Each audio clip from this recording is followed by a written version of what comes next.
soit la gloire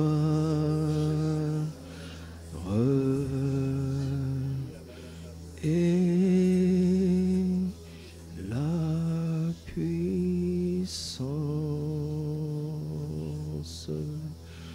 à toi, soit la gloire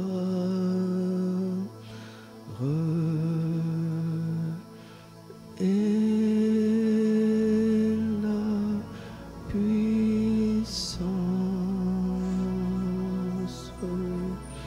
au siècle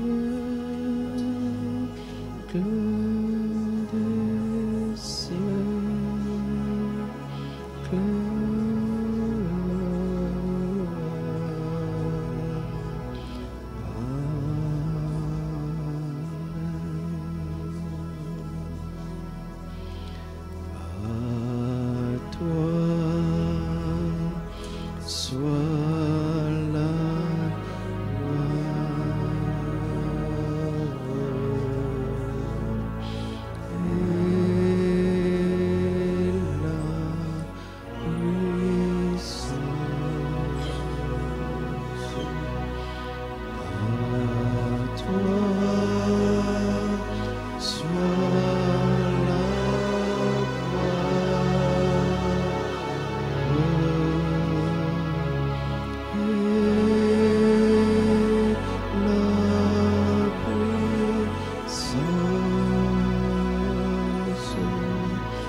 Car c'est à toi qu'appartiennent dans tous les siècles le règne, la puissance et la gloire. Au nom de Jésus. Amen.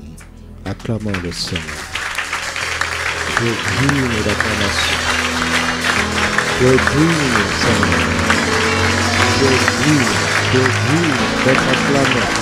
Tu es digne d'être loué. Tu es digne d'être glorifié. Tu es digne d'être célébré. Tu es digne d'être exalté. Tu es digne d'être élevé. Tu es digne d'être adoré. Tu es digne. Tu es digne. Tu es digne d'être proclamé. Tu es digne, Jésus. Tu es digne, Jésus. Tu es digne. Gloire à ton Saint-Nom, Seigneur. Gloire à ton Saint-Nom. Louange à ton Saint-Nom. Hommage à ton Saint-Nom. Honneur à toi seul.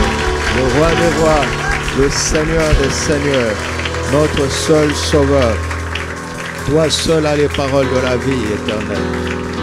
Toi seul as les paroles de la vie éternelle. Toi seul as les paroles de la vie éternelle. Merci Père. Au nom de Christ Jésus notre Seigneur. Amen. Alléluia. Oh, gloire à Jésus. Alléluia. S'il y a une vertueuse à côté de toi, salue-la et dis-lui respect et merci beaucoup. Respect.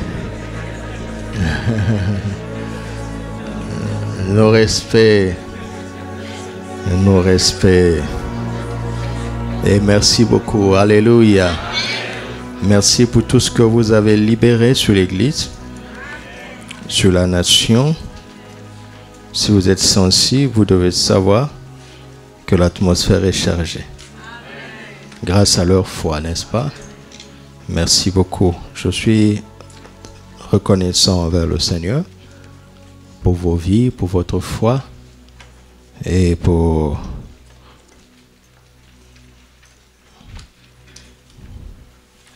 la qualité de votre foi et de votre consécration. Vous vous êtes rendu compte que vous avez accumulé beaucoup de choses, n'est-ce pas? Donc arrêtez de vous taire. C'est quand vous ouvrez la bouche que vous prenez conscience de ce qu'il y a en vous. Vous avez compris, non? Alléluia. Merci beaucoup. Nous rendons grâce à Dieu aussi pour l'excellent leadership du pasteur Arlette. Que Dieu vous bénisse.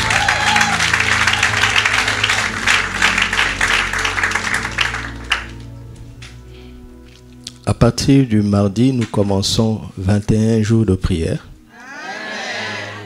pour bien terminer l'année. Alléluia. Ce sera une combinaison d'action de grâce et de bilan. Et en janvier, nous aurons encore d'autres 21 jours pour préparer l'année. Alléluia. Vous savez que le séminaire Vision n'aura plus lieu et sera remplacé par le séminaire Arbre de vie par le docteur Mamadou Philippe Karambiri qui sera diffusé ici. C'est 1 million de fois mieux, n'est-ce pas? Alléluia. Donc à l'issue du séminaire Arbre de vie de 2020, nous aurons 21 jours de prière pour préparer l'année selon la parole que le Seigneur va nous donner. En 2020, 2020 va être une année extraordinaire parce que il y aura une double onction. Papa va déclarer la parole de Dieu pour la décennie 2020, 2030 et en même temps pour l'année 2020. Alléluia. Ouais, la grâce que nous avons de nous connecter au bon moment. Il faut suivre le Saint-Esprit. Il sait ce qu'il fait. Alléluia. Et donc, à partir du mardi, demain, vous avez le temps de vous reposer, de vous relaxer et de penser, de vous préparer pour les 21 jours. Donc, à partir du mardi, nous reprenons notre temps commun de prière de 5h à 5h45. Ça, c'est pas facultatif. Même si on ne viendra pas, vous surveillez, on ne le fera jamais. En tout cas, moi, je ne fais pas ça. Mais vous devez savoir que ce n'est pas facultatif. N'est-ce pas? 5h à 5h45. Pendant 21 jours. Et le midi en prière va reprendre. De 12h30 à 13h30. Ça non plus, ce n'est pas facultatif. Si votre temps ne le permet pas, Dieu sait que ce n'est pas votre faute. Mais si votre programme le permet, si vous pouvez arriver ici, vous venez. Si vous ne pouvez pas, retirez-vous là où vous êtes. Prenez 1 heure dans la présence de Dieu.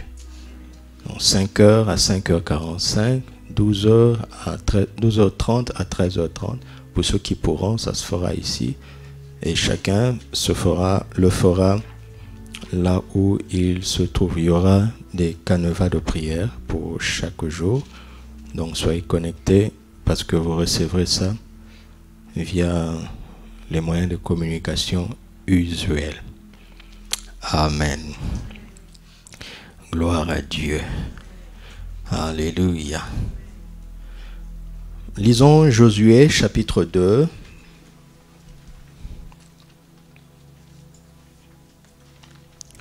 Josué chapitre 2. Il est bon que les premières lectures soient faites sur nos Bibles. C'est toujours mieux. Et il est bon que vous veniez avec votre Bible, de préférence en papier. J'ai dit de préférence. Si c'est avec autre chose, vous n'avez pas péché, mais c'est mieux. Faites-moi confiance. Quand je dis que c'est mieux, croyez-moi. Alléluia. Josué chapitre 2, 8 à 24. Avant que les espions se couchassent, Rahab monta vers eux sur le toit et leur dit: L'Éternel, je le sais, vous a donné ce pays. La terreur que vous inspirez nous a saisis, et tous les habitants du pays tremblent devant vous. Que celui qui a des oreilles pour entendre, entende. Car nous avons appris comment, à votre sortie d'Égypte, L'Éternel a mis à sec devant vous les eaux de la mer Rouge. Et comment vous avez traité les deux rois des Amoréens au-delà du Jourdain, Sihon et Og, que vous avez dévoués par l'interdit. Nous l'avons appris et nous avons perdu courage. Et tous nos esprits sont abattus à votre aspect. Car c'est l'Éternel, votre Dieu, qui est Dieu en haut dans les cieux et en bas sur la terre. Mauvaise nouvelle pour eux, bonne nouvelle pour nous. Et maintenant, je vous prie, jurez-moi par l'Éternel que vous aurez pour la maison de mon Père la même bonté que j'ai eue pour vous. Donnez-moi l'assurance que vous laisserez vivre mon père, ma mère, mes frères, mes sœurs et tous ceux qui leur appartiennent, et que vous nous sauverez de la mort. Ces hommes lui répondirent, nous sommes prêts à mourir pour vous si vous ne divulguez pas ce qui nous concerne. Et quand l'Éternel nous donnera le pays, nous agirons envers toi avec bonté et fidélité. Elle les fit descendre avec une corde par la fenêtre, car la maison qu'elle habitait était sur la muraille de la ville. Elle leur dit, allez du côté de la montagne, de peur que ceux qui vous poursuivent ne vous rencontrent. Cachez-vous là pendant 3 jours, jusqu'à ce qu'ils soient de retour. Après cela, vous suivrez votre chemin. Ces hommes lui dirent, voici de quelle manière nous serons quittes du serment que tu nous as fait. À notre entrée dans le pays, attache ce cordon de fil cramoisi à la fenêtre. Cela veut dire que ces 2 espions avaient avec eux ce cordon. N'est-ce pas? Et lequel? Ce cordon de fil cramoisi à la fenêtre, par laquelle tu nous fais descendre, et recueille auprès de toi dans la maison de ton père, ta mère, tes frères, recueille auprès de toi dans la maison ton père, ta mère, tes frères, et toute la famille de ton père. Si quelqu'un d'entre eux sort de la porte de ta maison pour aller dehors, son sang retombera sur sa tête. Il est question de sang ici. Et nous en serons innocents. Mais si on met la main sur l'un quelconque de ceux qui seront avec toi dans la maison, son sang retombera sur notre tête. Et si tu divulgues ce qui nous concerne, nous serons quittes du serment que tu nous as fait faire. Elle répondit, qu'il en soit selon vos paroles. Elle prit ainsi congé d'eux, et ils s'en allèrent. Elle attacha le cordon de cramoisi à la fenêtre. Ils partirent et arrivèrent à la montagne où ils restèrent 3 jours. Ainsi de suite. Chapitre 6.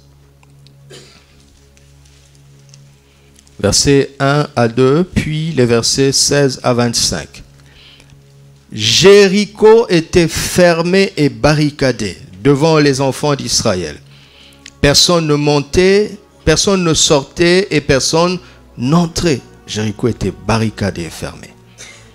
L'Éternel dit à Josué, vois, je livre entre tes mains Jéricho, son roi, et ses soldats, ses vaillants soldats.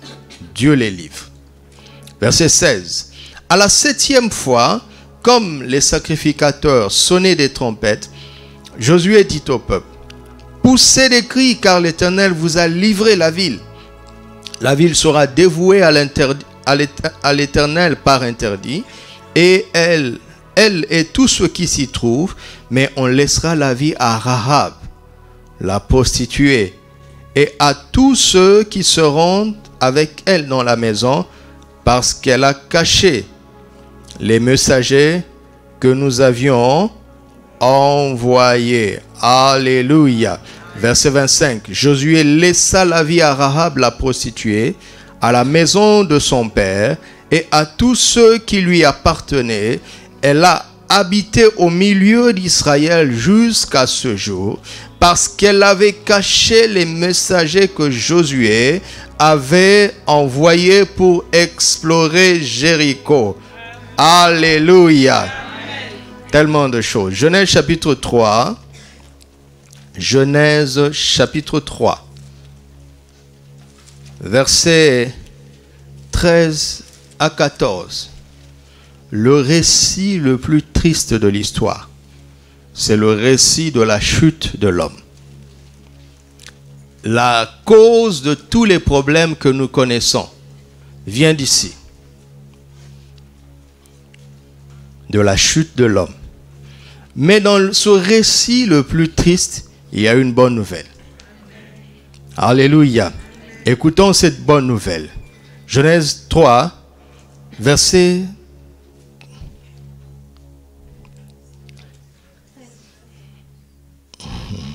13. Verset 14. L'Éternel dit au serpent, puisque tu as fait cela, tu seras maudit entre tout le bétail et entre tous les animaux des champs.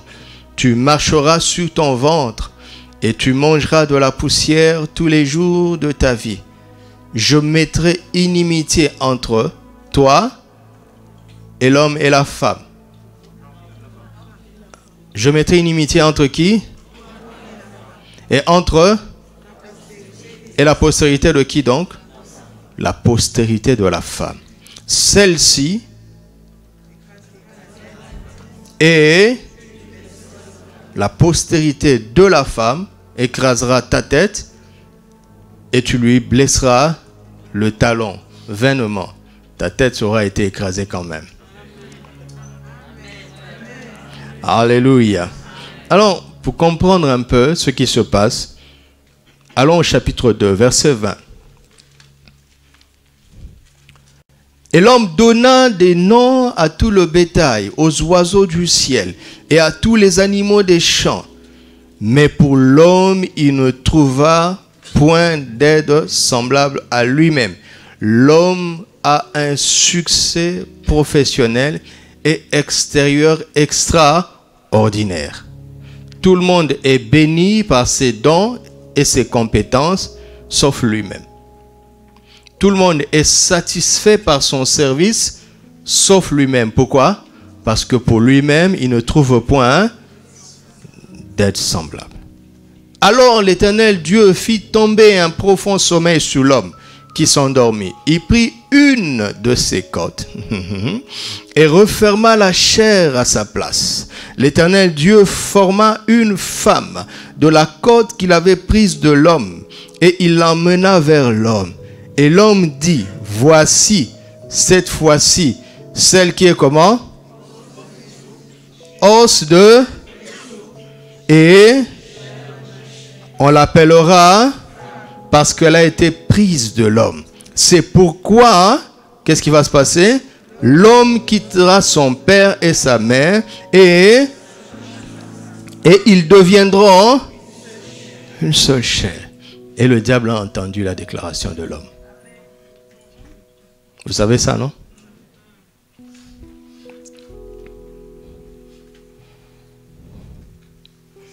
Matthieu 1.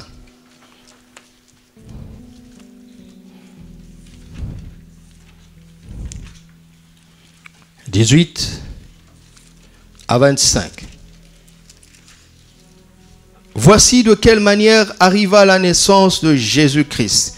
Marie, sa mère, ayant été fiancée à Joseph, se trouva enceinte par la vertu du Saint-Esprit avant qu'ils eussent habité ensemble.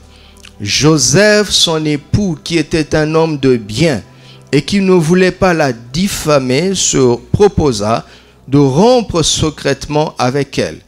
Comme il y pensait, voici un ange du Seigneur lui apparut en songe et dit, Joseph, fils de David, ne crains pas de prendre avec toi Marie, ta femme, car l'enfant qu'elle a conçu vient du Saint-Esprit.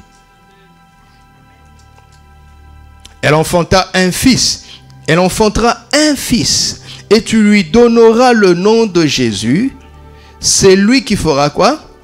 qui sauvera son peuple de ses péchés. Tout cela arriva afin que s'accomplisse ce que le Seigneur avait annoncé par le prophète. Voici, la Vierge sera enceinte. Elle enfantera un fils et on lui donnera le nom d'Emmanuel. Alléluia. Voici la bonne nouvelle annoncée en Genèse chapitre 3 qui s'accomplit ici. À travers Marie, sans le concours de Joseph, la postérité de la femme. Amen. Luc chapitre 24. Luc chapitre 24. Verset 9. Luc 24, verset 9.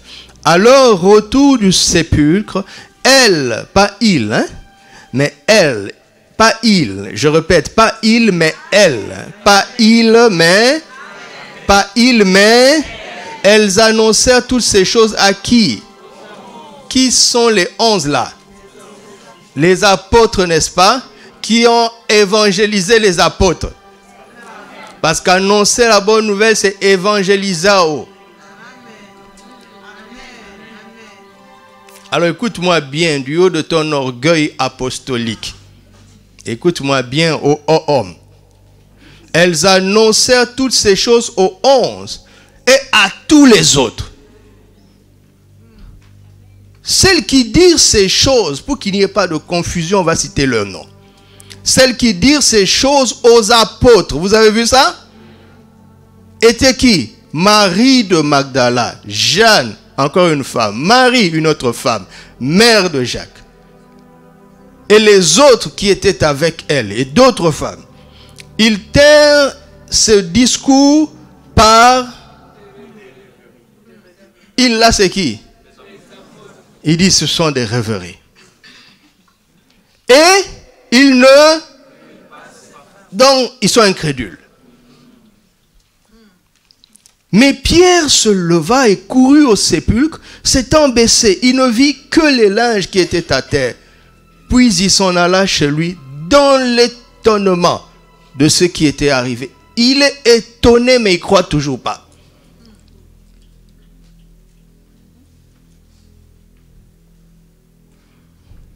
Verset 21. Ça, ce sont les disciples sur le chemin d'Emmaüs que Jésus va rejoindre en route. Nous espérions que ce serait lui qui délivrerait Israël. Mais avec tout cela, voici le 3e jour que ces choses se sont passées. Il est vrai que quelques femmes d'entre nous nous ont fort étonnés.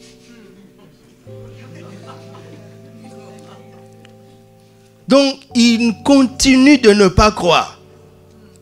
S'étant rendues de grand matin, hein, au sépulcre, et n'ayant pas trouvé son corps, elles sont venues dire que des anges leur sont apparus et ont annoncé qu'il est vivant.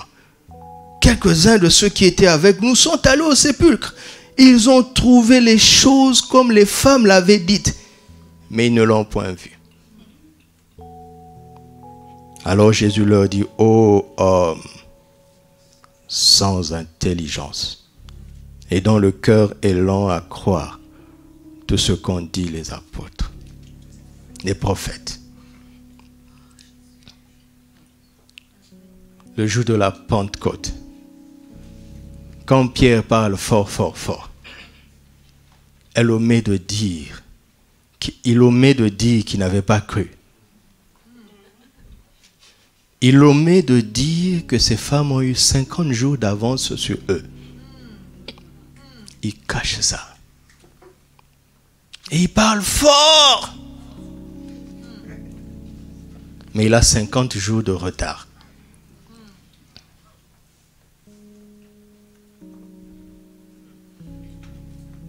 Le Seigneur dit une parole. Alléluia. Votre témoignage doit rencontrer le message de la résurrection. C'est ça la bonne nouvelle. Jésus est ressuscité.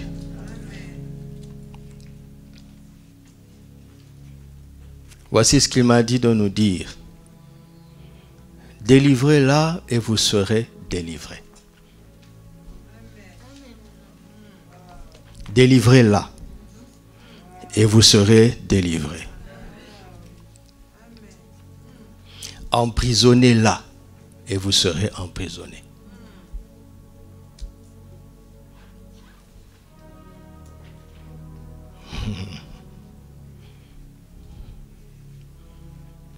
Le Seigneur dit une parole et les messagères de la bonne nouvelle sont une grande armée.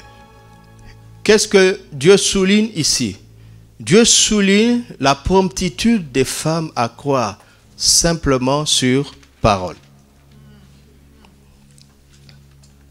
Le Seigneur dit une parole. Et elles croient. Vous savez, quand les hommes racontent la scène de la résurrection, comme j'aime le dire, tous ceux qui sont allés sur la scène de la résurrection ont été étonnés. Mais ils n'ont pas cru. Ces femmes ont été étonnées avant eux parce qu'elles y sont allées avant eux. Mais quand l'ange leur a parlé, elles ont cru. Elles ont cru avant de voir Jésus.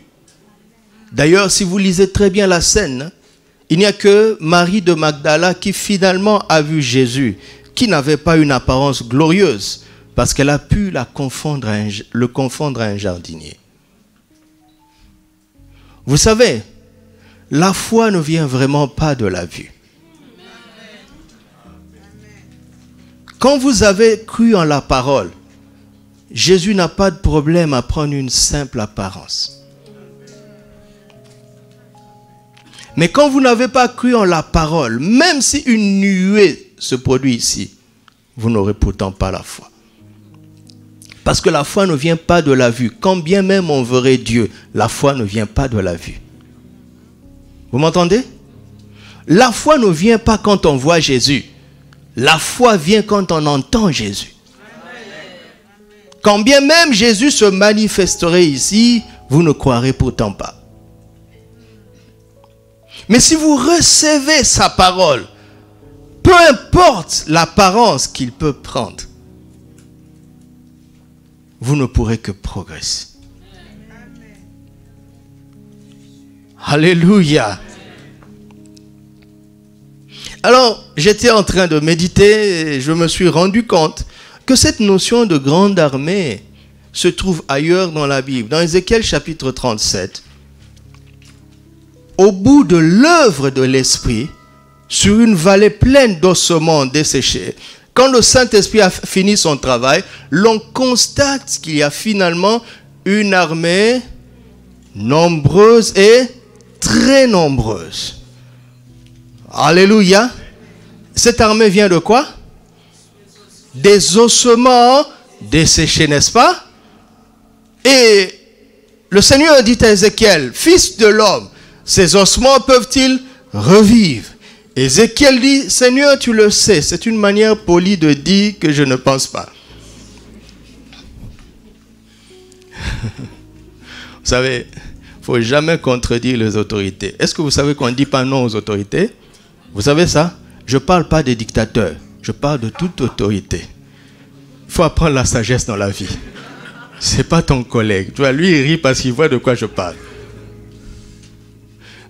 En grandissant, il y a des choses qu'on apprend qui m'étonnent.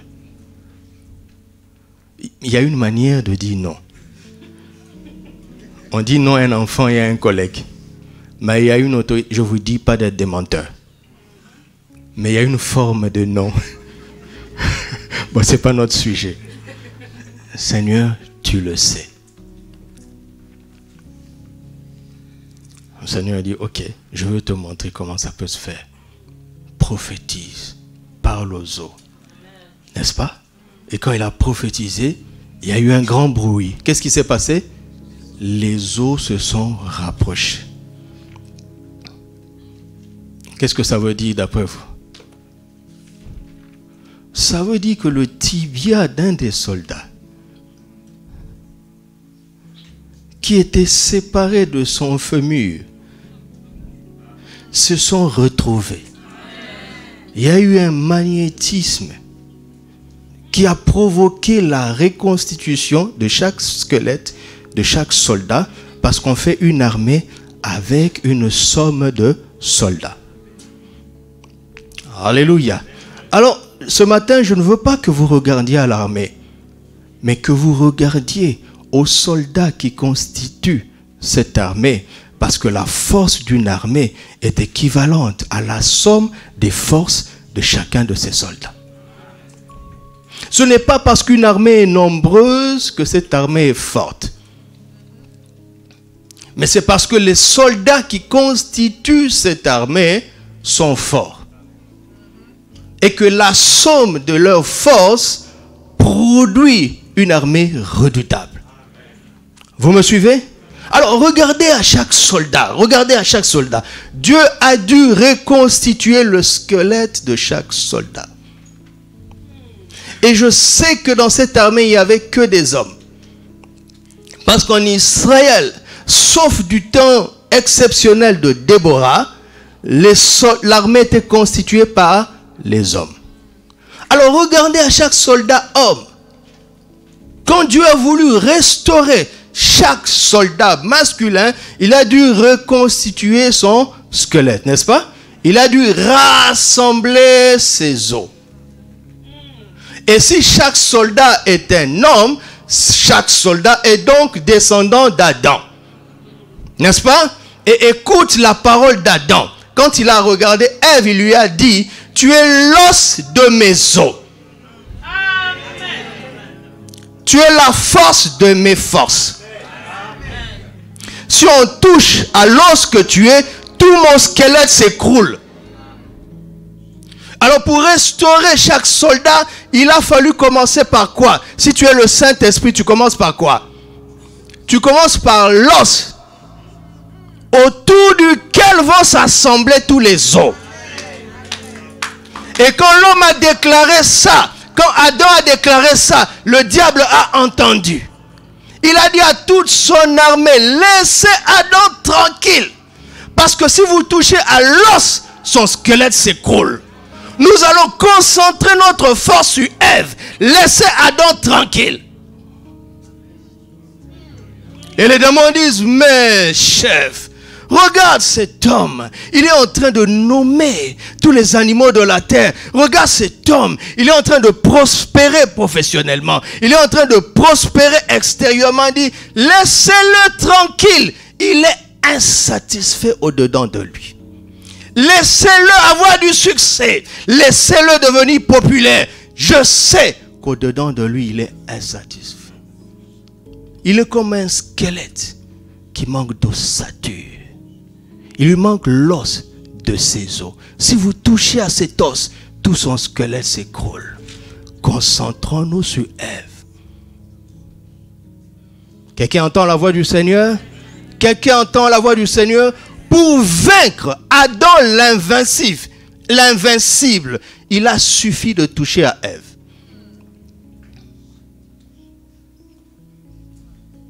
Parce qu'il est le pilier, elle est le pilier qui tient la maison.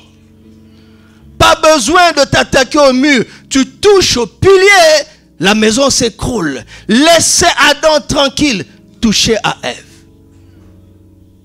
Tu m'entends? Est-ce que tu m'entends? Il eut un autre homme invincible. Il était invincible. On ne pouvait pas le vaincre. Il n'y avait rien à faire. Même quand il était dans l'adultère, il était invincible. On l'appelle Samson. Il était capable de terrasser une armée de milliers de personnes équipées avec une mâchoire simplement d'un âne. Il n'y avait rien à faire contre lui. Oui, tant que tu lui envoyais les hommes, il était invincible. Jusqu'à ce que tu trouves un Delilah auquel il se connecte. Tu touches Delilah, tu as la vie de Samson. Il y avait un autre homme, David. Il n'a jamais perdu une seule bataille. David lisait la Bible, n'a perdu aucune bataille. Et quand il était là, Israël était toujours vainqueur. Aucune armée ne pouvait le vaincre. Mais quand on est passé par Bathsheba, David a été vaincu. Que dire de Salomon? Il était tellement chargé des promesses de son père, de l'enseignement de son père, de la sagesse de son père et d'une relation excellente avec Dieu qu'il a fallu plusieurs femmes païennes pour le vaincre. Pas la peine d'envoyer des armées, c'était inutile. Pas la peine d'envoyer des hommes, c'était inutile. Mais il fallait trouver une femme, 3000 femmes, 5000 concubines pour pouvoir tourner son cœur vers les idoles, les femmes. Pourquoi? Parce que le tout premier homme qui nous représente, nous tous, a dit, celle-là, elle est l'os de mes os. Vous pouvez toucher à un de mes os, le squelette tient quand même. Mais si vous touchez à cet os-là, tout s'écroule. Est-ce que vous m'entendez? Et pour vaincre le diable, Dieu a utilisé le même principe. Il est passé par Marie.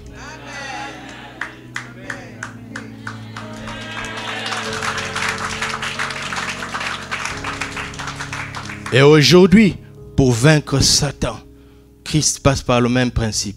Il utilise l'Église.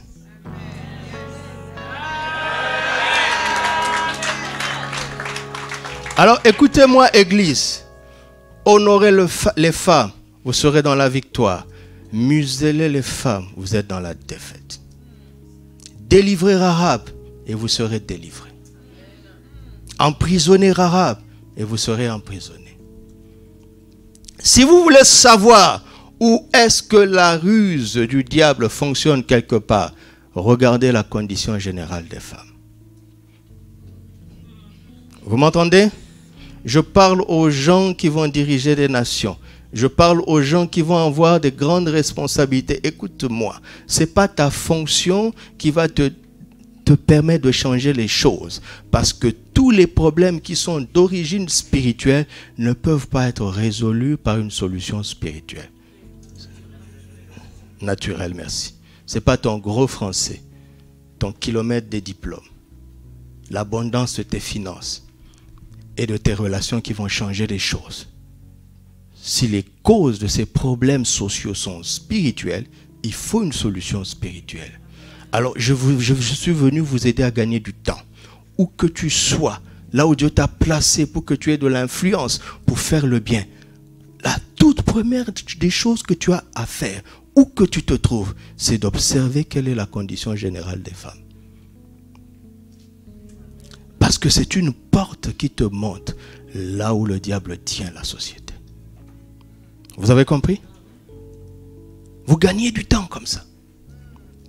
Laissez les statistiques parler. Laissez les études de marché parler. Ouvrez les yeux de l'esprit et observez la condition générale de la femme.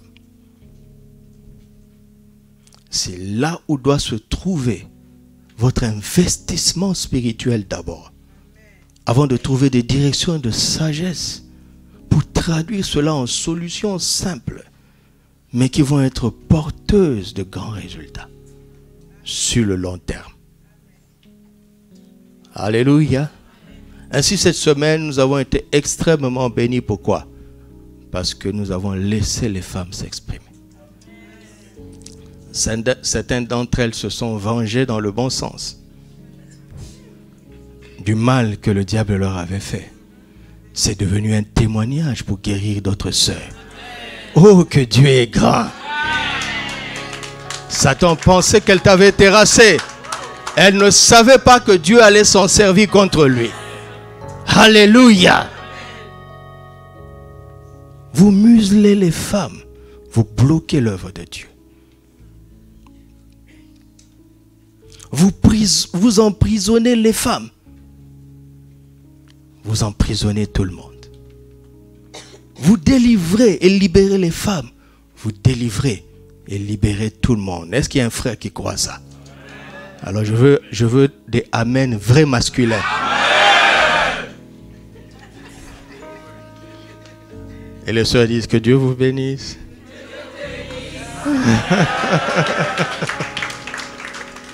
Alléluia. Pourquoi est-ce que je dis ça? Regardez, nous allons observer la vie de l'histoire biblique de Rahab. je veux dire plusieurs principes qui découlent de l'observation de la ville de Jéricho et de Rahab. D'accord?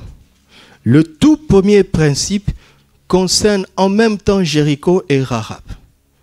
Mais tous les autres principes que je vais dire après ne concernent que Rahab. Pourquoi?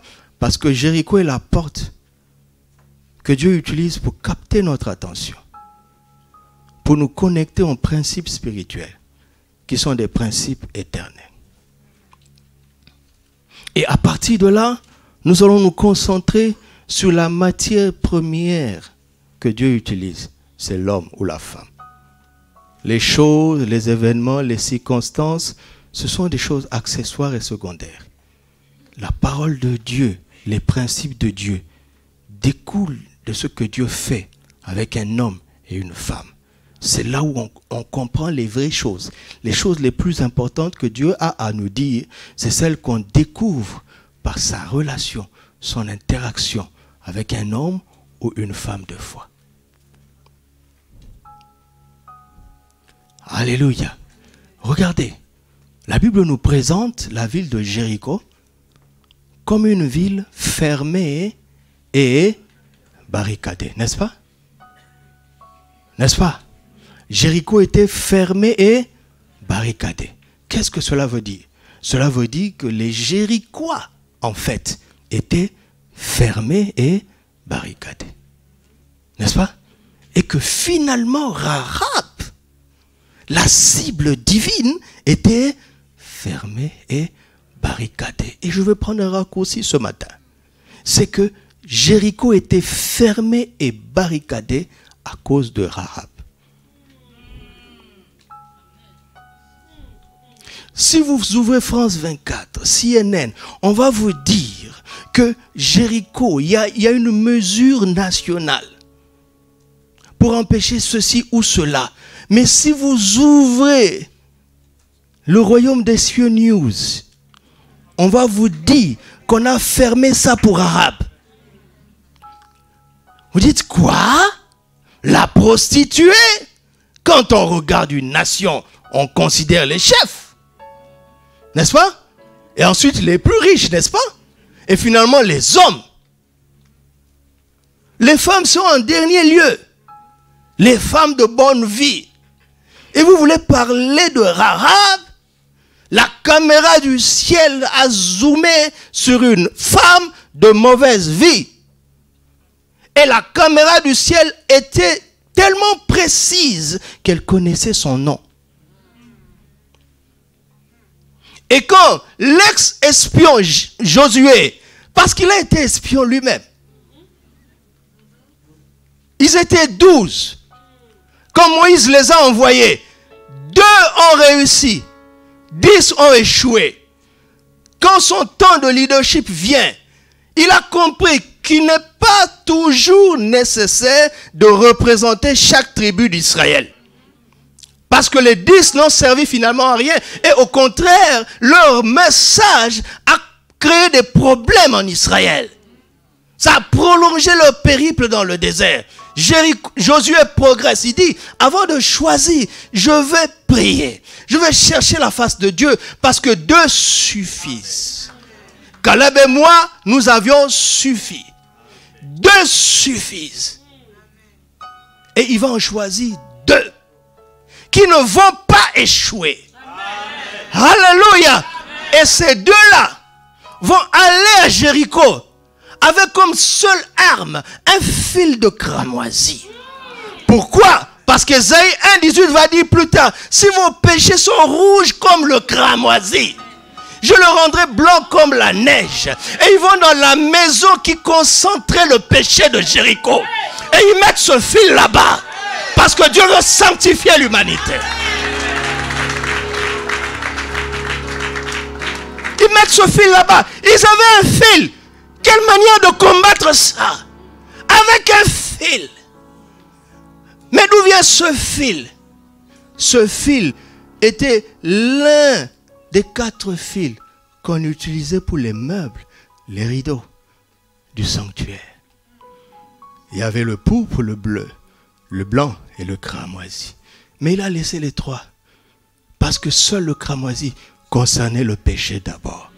Quand Dieu n'a pas résolu le péché, il ne peut rien faire d'autre. Et finalement, quand la postérité de la femme va venir, l'ange va dire à Joseph, tu l'appelleras Jésus, pourquoi? Parce que c'est lui qui sauvera son peuple. De la maladie? Non. De la pauvreté? Non. De la malédiction? Non. De la honte? Non. Du rejet? Non. Du péché d'abord. Parce que c'est le péché qui produit tout le reste. Le fil cramoisi, le fil cramoisi. Les deux vont entrer. Nation dans la maison d'une prostituée.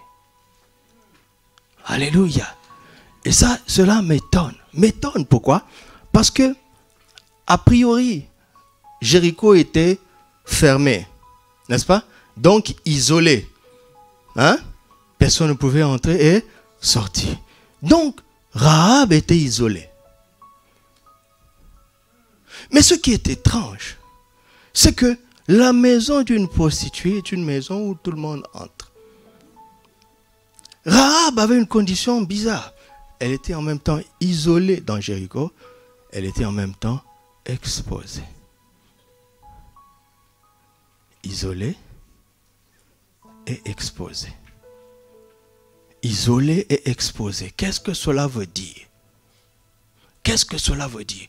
Vous savez, Jéricho est un système qui a barricadé son peuple contre quoi? Contre l'évangile. Rahab le dit, n'est-ce pas? Nous avons appris ce que vous avez déjà fait. Nous savons que Dieu est avec vous et qu'il marche au milieu de nous, de vous. Alors Jéricho a pris des mesures pour que Dieu et son évangile n'entrent pas dans la ville. Et c'est étonnant comment les hommes prennent des mesures pour s'opposer à l'évangile. Mais la prostitution, ils ne prennent aucune mesure contre ça. Romains 1,18 parle de la colère de Dieu qui se lève du haut des cieux contre toute impiété et toute injustice qui retiennent injustement captive la vérité. Donc, le système jérichois était un système impie et injuste. Quand il s'agit de l'évangile, non. Quand il s'agit de libertinage, oui. Ils isolent les hommes de la vérité et ils les exposent au péché. Et tout système que le diable met en place contre Dieu et son évangile se concentre toujours sur la femme. La pire des victimes de Jéricho s'appelait Rahab.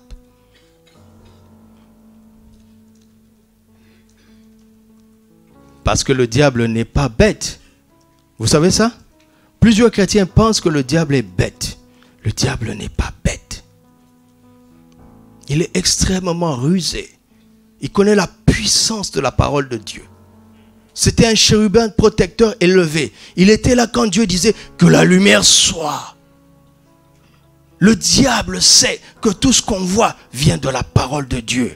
Et il prend au sérieux ce que Dieu dit. Quand Dieu dit la postérité de la femme te crasera, le diable sait qu'à partir de ce moment-là, l'homme n'est pas un problème pour lui. Mais c'est la femme. C'est la femme qu'il faut surveiller. C'est la femme qu'il faut maltraiter. C'est la femme qu'il faut emprisonner. Laissez les hommes tranquilles, c'est la femme. Vous m'entendez? Est-ce que vous m'entendez? Donc, tout système impie et injuste dans ce monde vise la condition de la femme.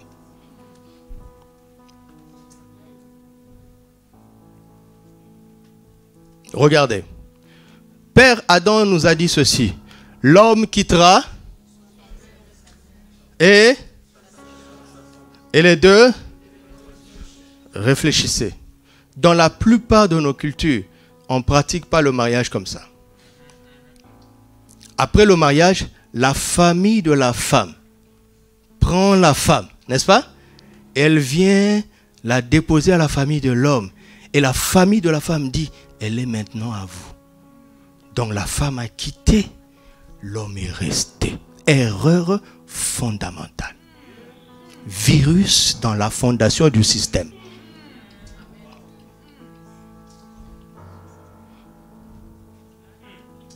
Le jour où je veux marier mon fils, je veux prendre le temps de parler à la famille de sa fiancée.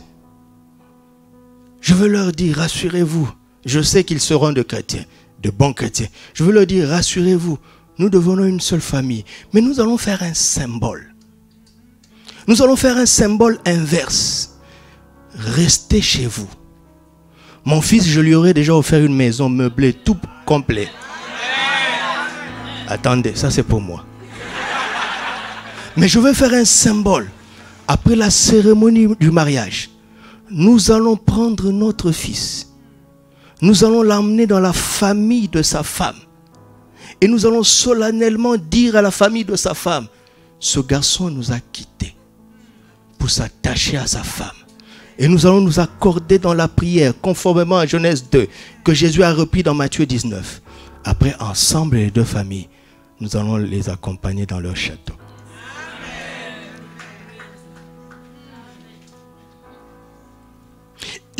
Le diable a empoisonné même nos traditions. Il a empoisonné nos cultures. Pourquoi il fait ça? Parce qu'il croit profondément à la parole de Dieu. Est-ce que vous m'entendez? Le diable croit sérieusement à la parole de Dieu. Il sait que s'il arrive à t'emmener à banaliser la parole, tu n'as plus de paix. Il va te laisser prier comme tu veux, prophétiser, danser comme tu veux, prêcher comme tu veux. Mais si tu ne respectes pas l'intégrité des Écritures, il sait qu'il t'a eu sur le long terme. Parce que la vérité, c'est toujours dans la durée. Nous avons des systèmes où les hommes n'ont pas quitté. Vous savez ça, non? Ne pense pas à ton père, ne pense pas à ton père. Pense à toi-même. Et l'erreur est entrée dans la racine. Que le Seigneur corrige ça ici au nom de Jésus. Rahab était isolée, mais exposée. Exposée aux hommes de mauvaise vie. Exposée au péché. Le système ne fait rien contre ça. Mais quand l'évangile qui peut te délivrer du péché vient, le système dit non. Je ne comprends pas ça. Comment les parents persécutent leurs enfants parce qu'ils sont nés de nouveau.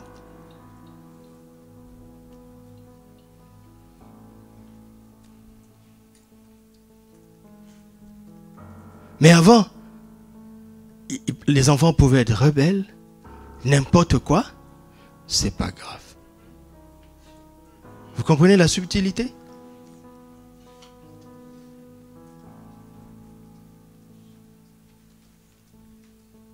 Mon père m'a dit, dans sa lutte, quand le Seigneur cherchait sa conversion, et surtout quand il a commencé à s'opposer à moi à cause de ma foi, il dit, parfois il s'asseyait. Maintenant il sait que c'est le Seigneur.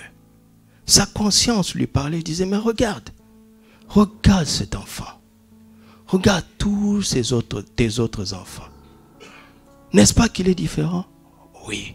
Ne comprends-tu pas d'où vient sa différence? Je ne veux pas. Parce que nous sommes de cette religion depuis le village, me disait-il. Donc le système nous a précédés depuis le village. Mais à l'intérieur de ce village, de ce système traditionnel, tous les hommes sont des ivrognes. Aucune femme ne tient un mariage.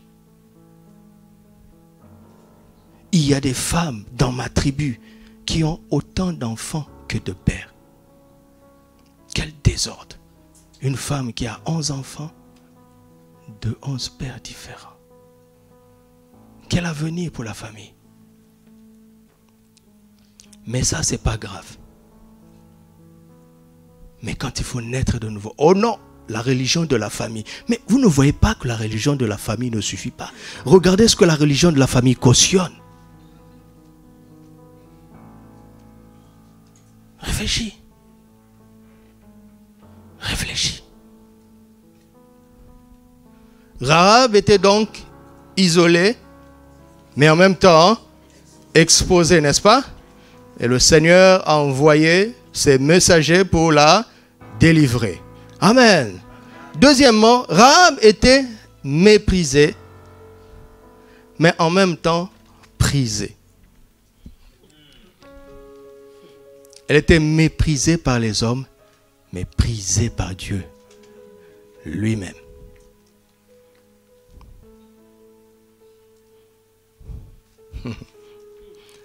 Les mêmes hommes qui la critiquaient en plein jour, les mêmes hommes qui ne voulaient jamais paraître avec elle publiquement, ce sont les mêmes qui allaient en secret vers elle.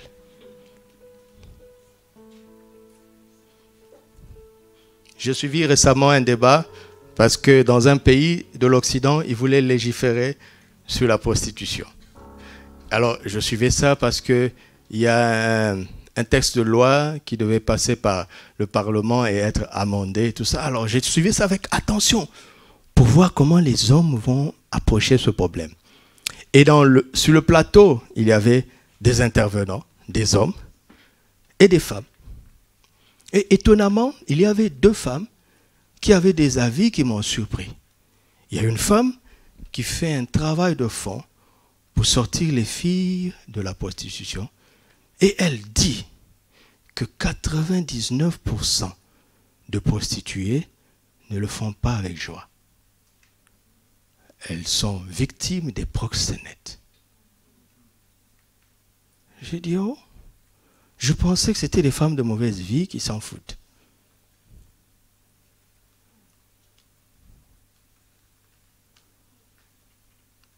Et vous savez, ce sont des débats sans fin. Et il n'y avait donc pas de conclusion. Mais à la fin, la deuxième femme a dit, ce débat est vieux comme le monde. Et elle a raconté l'histoire de son pays. Elle a étudié l'histoire de son pays. Depuis du temps des royaumes, il y avait ce qu'on appelle des courtisanes, qui sont en fait des prostituées de luxe. Et il dit, ce débat ne mènera à rien. Il dit, pourquoi? Il dit, parce que ça a toujours été. Écoutez sa conclusion. Il dit, si vous voulez que ça s'arrête, commencez à arrêter les hommes qui y vont. N'est-ce pas que s'il n'y a plus de clients, le commerce tombe, non?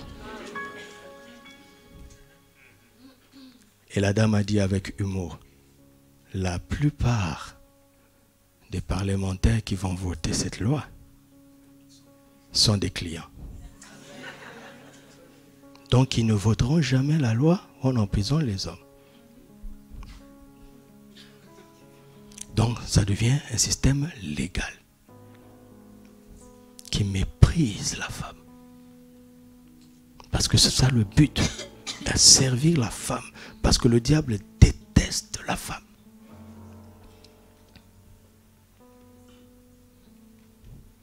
Mais la même femme qui est méprisée, c'est elle qui était prisée par Dieu lui-même.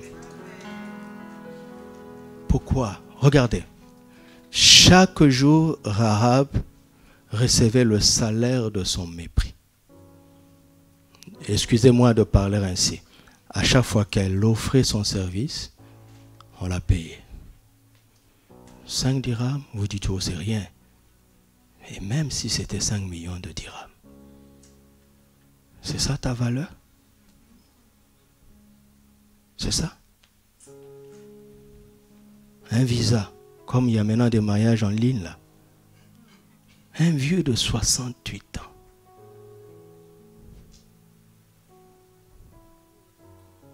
Juste parce qu'il a cette nationalité-là, tu veux t'amuser pour te retrouver de l'autre côté. Donc ta valeur, c'est un visa.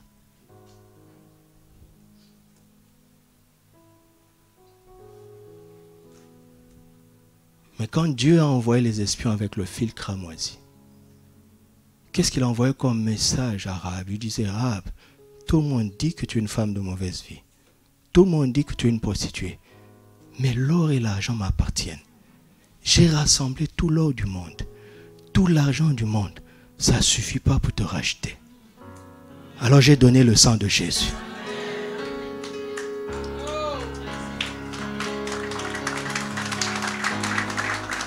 Quel prix? Quel prix? Regarde, on a dévalorisé cette femme. Elle était dépréciée. Dieu l'a appréciée. Troisième point. Elle était dépréciée. Quel prix? Quoi? Une promotion? Se vendre pour une promotion, c'est ça ta valeur? Une maison? Une voiture? Dieu te dit, ma fille, tout l'or et l'argent du monde m'appartient. J'ai rassemblé tout ce que je possède comme or. J'ai rassemblé tout ce que je possède comme argent. Ça ne suffit pas pour te racheter. Ah, ça ne suffit pas. Alors j'ai mis le sang de mon fils. C'est ça ta valeur. Alléluia. Ta vraie valeur, c'est au travers de la croix. Alléluia. Et je veux dire à nos sœurs qui attendent le mariage, je prie pour que vous soyez mariés. Le mariage donne une certaine valeur, certes. Mais cette valeur est inférieure à la valeur que tu as à travers la croix. Toutes les autres choses, bonnes choses que tu vas avoir parce que tu es marié, valorise. Entre autres, devenir mère, c'est valorisant, certes. Mais je te dis, toutes ces valeurs sont inférieures à la valeur que tu as à travers la croix.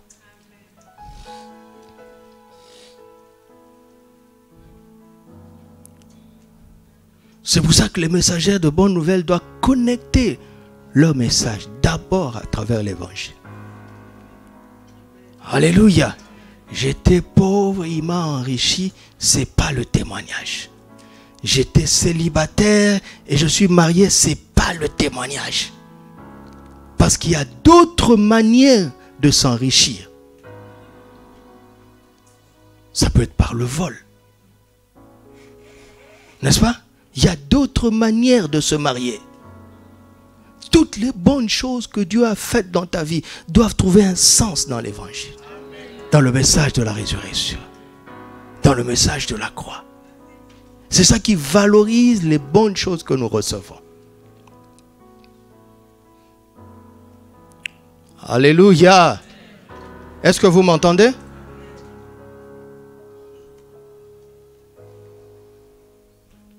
Elle était méprisée des hommes, méprisée par Dieu lui-même. Elle était dépréciée par les hommes, mais appréciée par Dieu lui-même. Elle était rejetée. Quatrièmement, mais choisie par Dieu. Qui va lever la main ici et dire, je frappe la poitrine pour dire, je suis le frère d'une prostituée. Quel papa va frapper la poitrine et dire, je suis le papa de Rahab? Quelle mère va frapper la poitrine et dire, je suis la mère de Rahab?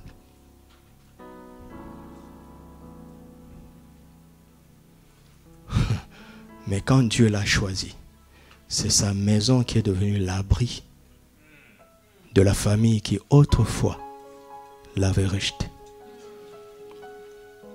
Tu m'entends? Le même père qui avait honte d'elle devait entrer dans sa maison pour rester en vie.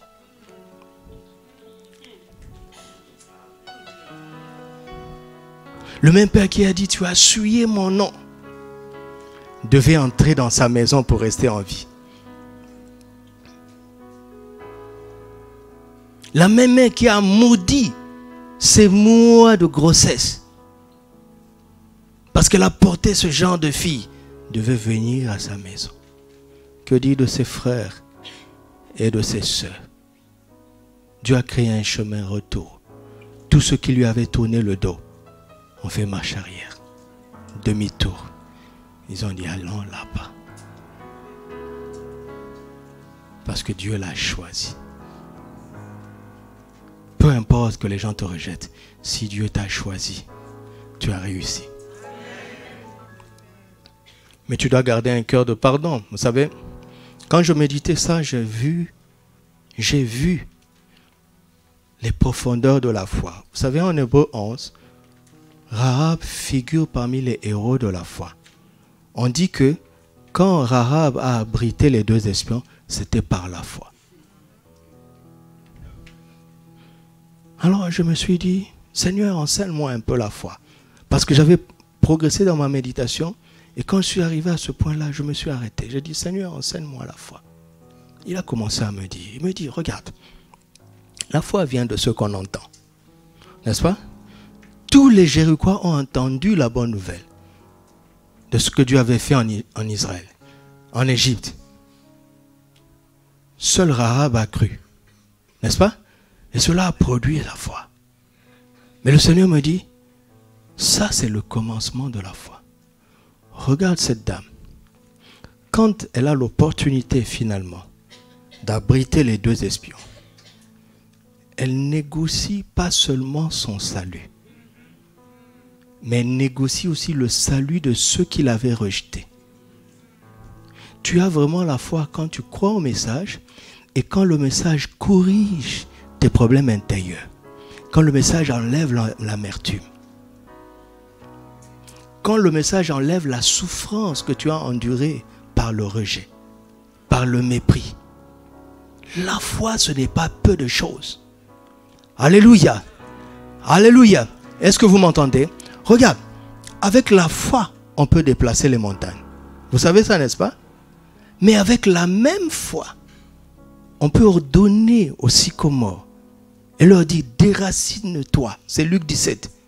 Jésus parlait du pardon. Avec la même foi, on peut faire les exploits extérieurs. Avec la même foi, on peut pardonner dans son cœur. Tu ne peux pas prétendre avoir cru en l'évangile et toujours être incapable de pardonner. Incapable de pardonner.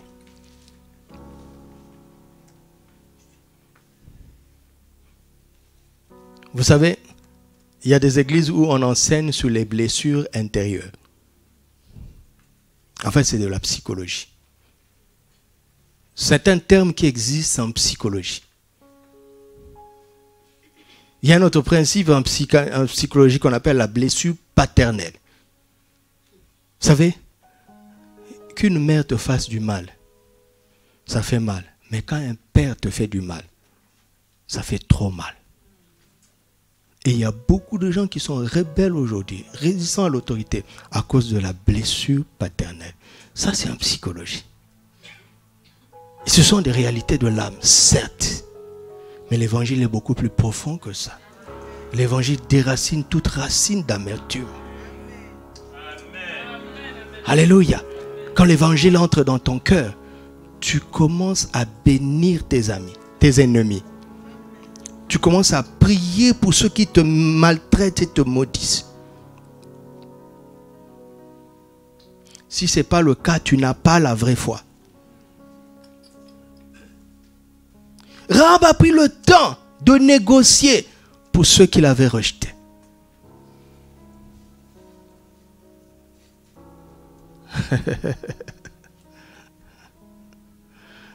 Qui a déjà été au village et pour aller puiser de l'eau dans un puits? Vous n'êtes pas nombreux, hein? Vous êtes des petits Français, hein? Par la grâce de Dieu, j'ai vécu cette expérience 2 fois.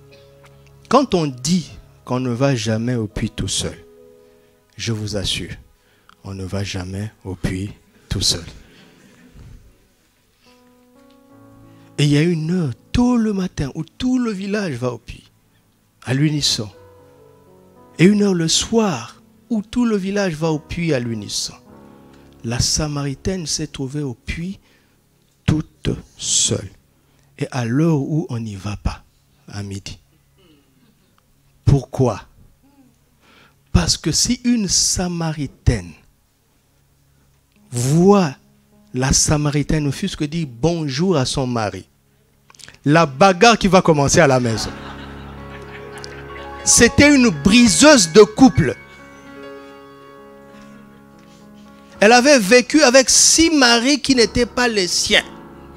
Et elle en était au 7e. Et tu vas laisser une telle sœur dire bonjour à ton mari? Cette Samaritaine, même quand elle dit bonjour à un jeune homme de 7 ans,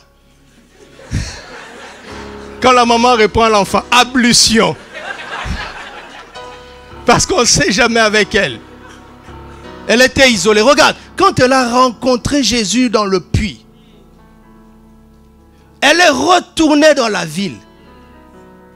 Après quelques minutes, toute la ville était derrière elle. Elle était le commandant de l'armée de Samarie, à la rencontre de Jésus. Regardez, regardez. Vous n'avez pas l'idée de toutes les blessures, de tous les mépris qu'elle a essuyés. Quand elle a rencontré l'eau de vie auprès de Jésus, elle aurait pu cacher pour elle-même. Je suis écœuré. Quand, dans l'église, j'ai fait longtemps dans l'église, nous avons eu un pasteur qui perçait.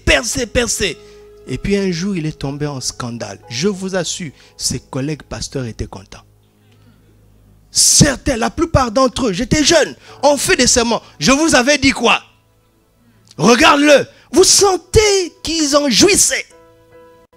Alors que nous devrions en pleurer. Ils étaient jaloux du progrès de leur frère. Et une telle personne, quand elle a un secret, quand elle trouve l'eau de vie, elle ne partage pas. Mais la Samaritaine, malgré tous ses défauts extérieurs, elle a partagé la bonne nouvelle.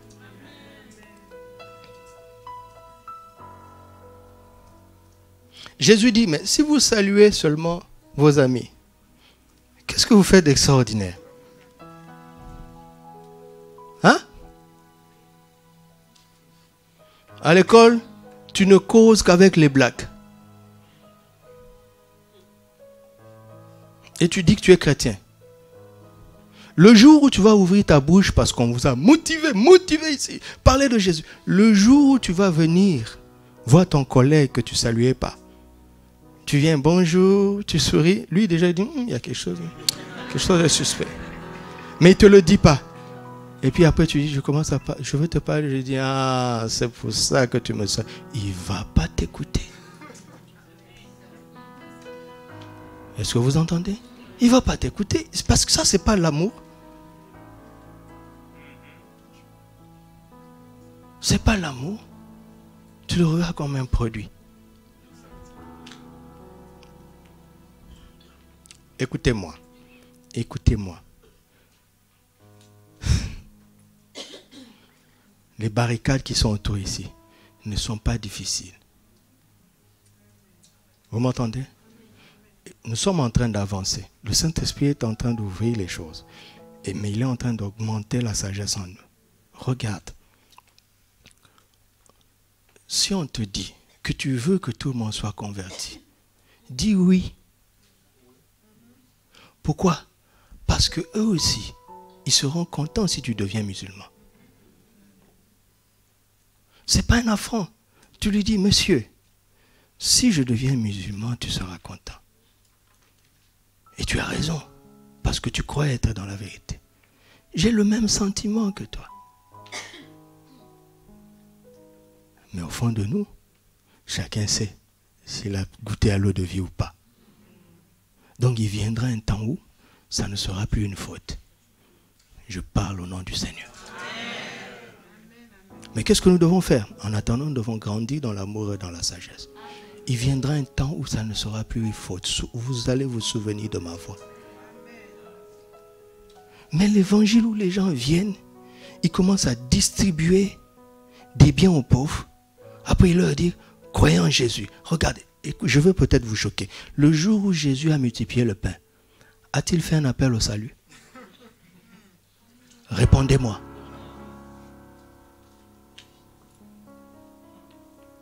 C'est égoïste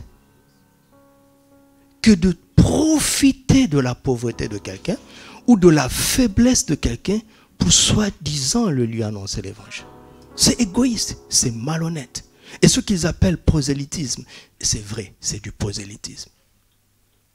Parce que ces gens-là, qu'est-ce qu'ils viennent faire? Ils ont des quotas à remplir par les pays qui les ont envoyés. Je dis ça que tout le monde m'entende, hein, que les autorités aussi m'entendent. Ces gens-là ont été envoyés, ils ont des quotas à remplir. Il y a des familles qui te garantissent 10 000 $ par an. Pourvu que tu fasses un rapport. J'ai gagné 10 âmes, j'en ai baptisé 8. Si tu ne le fais pas, on t'a donné des quotas. Si tu ne le fais pas l'année prochaine, on ne t'envoie pas de l'argent. Ils font du business. Écoutez-moi, personne ne nous a envoyés. Si c'est Dieu lui-même. Je n'ai de quotas à remplir. Je ne réponds pas devant un homme. Mais j'ai goûté à la bonne nouvelle. Et je veux la partager. Je veux la partager avec ceux qui m'aiment. Je veux la partager avec ceux qui me détestent. Pourquoi? Parce qu'ils me détestent. Parce que le diable les a trompés. En fait, le diable a trouvé en eux l'occasion d'exprimer la haine qu'il a de moi. Mais l'homme n'est pas un problème. L'homme ne te déteste pas. Tu n'as pas d'ennemi. Tu es trop grand pour avoir un ennemi humain. Ton adversaire, c'est le diable. Notre adversaire, c'est le diable. Quand les gens te critiquent, ne pleure pas pour ça. Ils sont des victimes. Ton adversaire, c'est le diable. Alors, ces victimes ont besoin de l'évangile. Chaque bienfait que Dieu te fait, chaque vérité que le Seigneur t'apprend, tu dois la partager avec ceux qui t'approuvent et avec ceux qui te rejettent. Alléluia. C'est en cela que Rahab était extraordinaire. Alléluia. Un point, un autre point. Regardez. Matthieu chapitre 1, verset 5.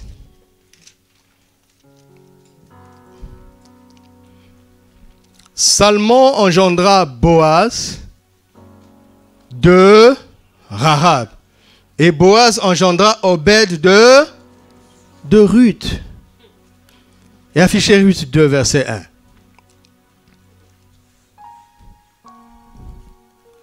Naomi avait un parent de son mari. C'était un homme puissant et riche de la famille d'Elimelech qui s'appelait Boaz. Donc Boaz était comment? Boaz était comment? Boaz était puissant et riche, n'est-ce pas? Et Boaz était le fils de Rahab. Maintenant, écoutez très bien. Malgré tout son passé désastreux, Rahab va devenir mère d'un certain Boaz. Où sont les malédictions générationnelles?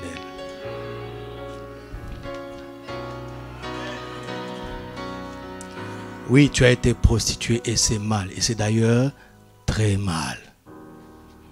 Où est la malédiction sur Boaz? Pourquoi continues-tu à regarder ta vie par le prisme de ton passé? Qui peut avancer en regardant en arrière?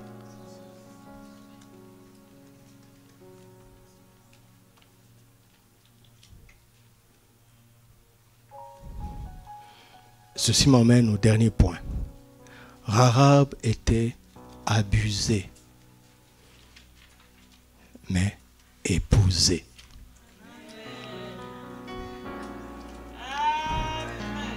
J'avais dit quoi? Regardez, écoute-moi, jeune fille. Je ferme les yeux pour que tu n'aies pas l'impression que je m'adresse à toi. Tu as été abusé. C'est pas bien. Tu en as beaucoup souffert. Mais c'est déjà arrivé. J'aurais aimé que ça n'arrive pas. Mais tu peux avancer. Et être épousé. Rahab, regardez. J'ai dit Rahab. Alléluia. Regardez.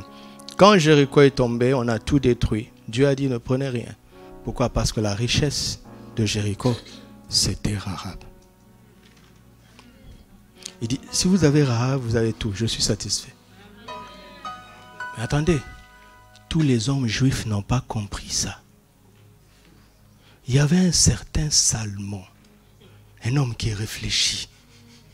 Il s'assoit, il regarde toutes les jeunes filles sans histoire d'Israël.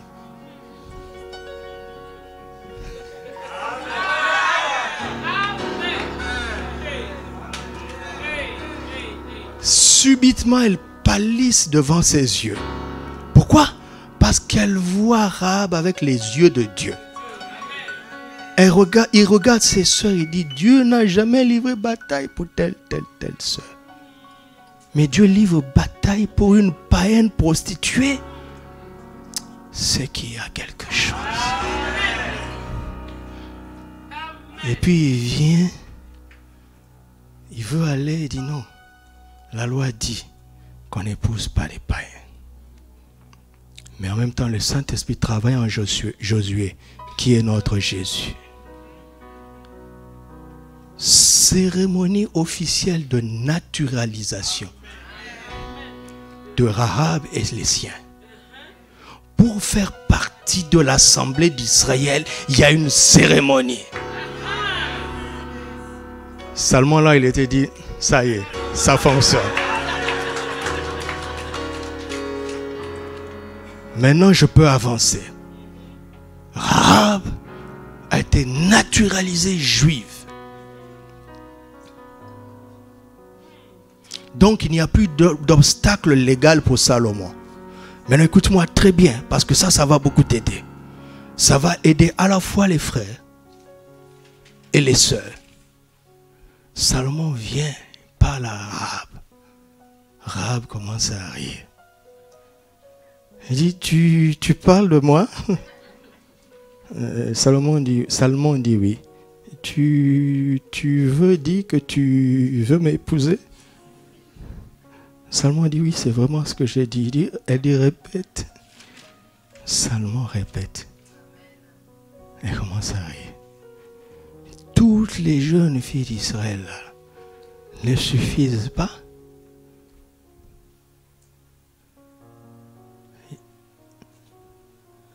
Vous savez, Dieu a enlevé tous les obstacles sur le plan légal, sur le plan spirituel et dans la pensée de Salomon. Parce que les gens vont parler. N'est-ce pas? Les gens vont chuchoter. Salomon a surmonté tout ça pour approcher Rahab. Mais il reste un obstacle chez Rahab elle-même. Ah oui, le plus souvent, c'est les obstacles qui sont en nous. Vous m'entendez? Maman Hortense a écrit un livre, pourquoi je ne me marie pas? Qu'est-ce qui vous empêche de vous marier? Allez lire ça. Le plus souvent, c'est ça. Que ce soit les hommes ou les femmes. Salomon est un homme de foi. Un homme de vision. Et Rahab va lui dire la phrase qui explique tout. As-tu oublié mon passé?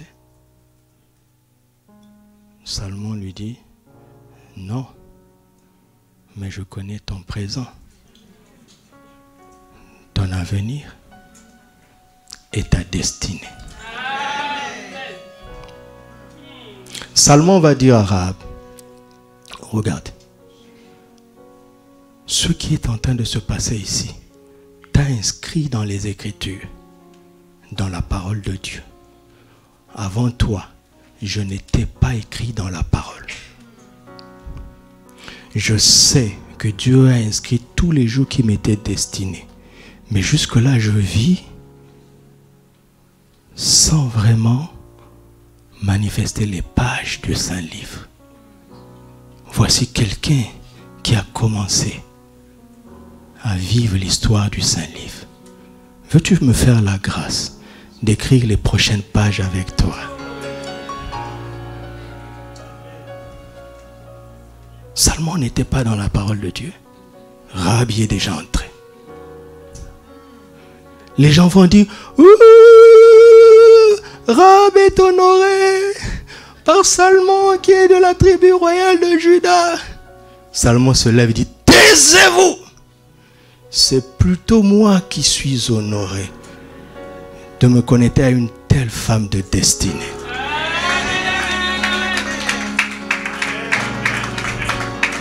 Alléluia.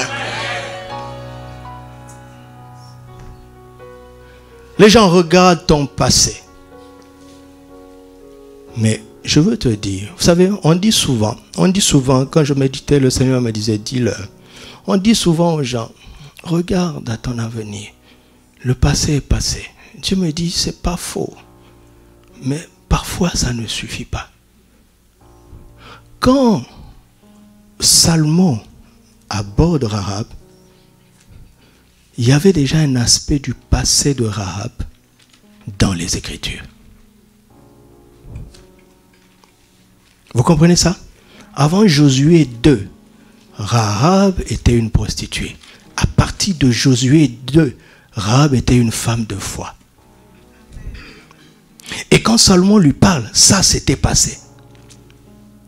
Et si tu restes calme, tu t'assois au pied du Seigneur, tu vas voir que tout n'est pas mauvais dans ton passé. Il y a déjà des fragments de l'écriture dans ton passé. Sache aussi apprécier ces intrusions divines dans ton passé dont tu avais honte. Il y a eu des intrusions divines dans ton passé. Et si tu regardes ces intrusions divines, tu vas te dire, oui, Dieu a certainement un plan pour moi. Ça aurait pu être pire que ça.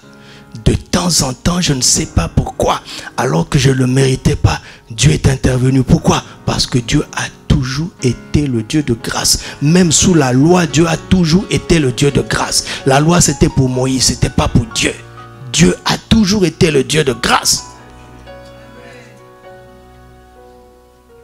Que le Seigneur t'ouvre les yeux pour que tu vois les intrusions de l'écriture dans ton passé dont tu n'es pas fier. Ce sont des signaux qui vont te montrer que si quelqu'un est en Christ, il est une nouvelle créature. Les choses anciennes sont passées.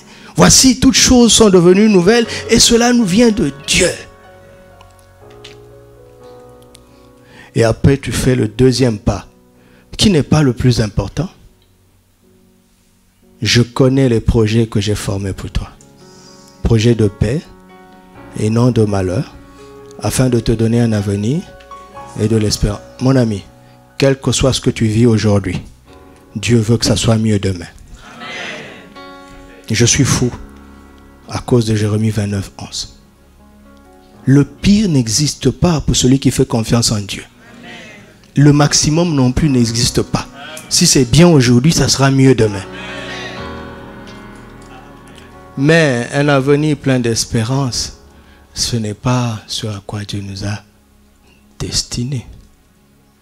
Parce qu'en Christ, nous n'avons pas qu'un avenir. Nous avons une destinée. Alléluia. L'avenir touche à ta vie naturelle. La destinée touche à ta vie spirituelle et naturelle. L'avenir de Rahab, c'est qu'elle était abusée, elle est devenue épousée. Mais sa destinée, c'est quoi? C'est qu'elle est devenue la grand-mère de Jésus.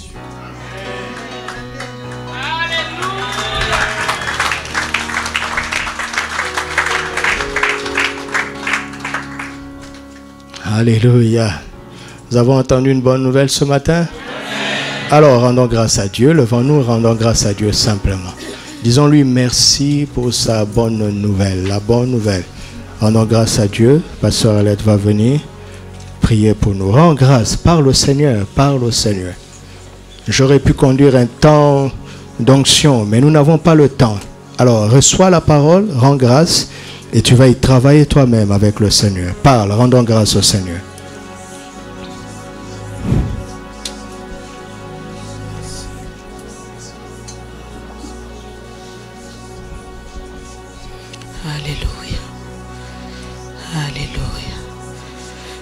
grâce à Dieu. Oui, Seigneur. Oui, Seigneur. Tes yeux se sont posés sur mon frère, ma soeur. Tout ce système qui avait été mis en place pour le retenir, tes yeux se sont posés sur lui. Et tu as marqué de ton sang, tu as donné ton fils afin qu'il soit sauvé, Seigneur. Afin qu'il soit sauvé, afin qu'il soit sauvé. Merci, parce que là où il était méprisé, il était prisé par toi. Oh, merci, merci, merci Seigneur, merci. Parce que là où il y avait des abus, toi, ta bonne main était là, tu avais déjà choisi.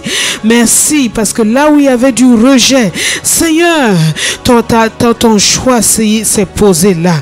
Merci Seigneur pour la destinée de grâce que tu donnes à chacun, Seigneur. Merci, merci, merci. À toi seul soit l'honneur.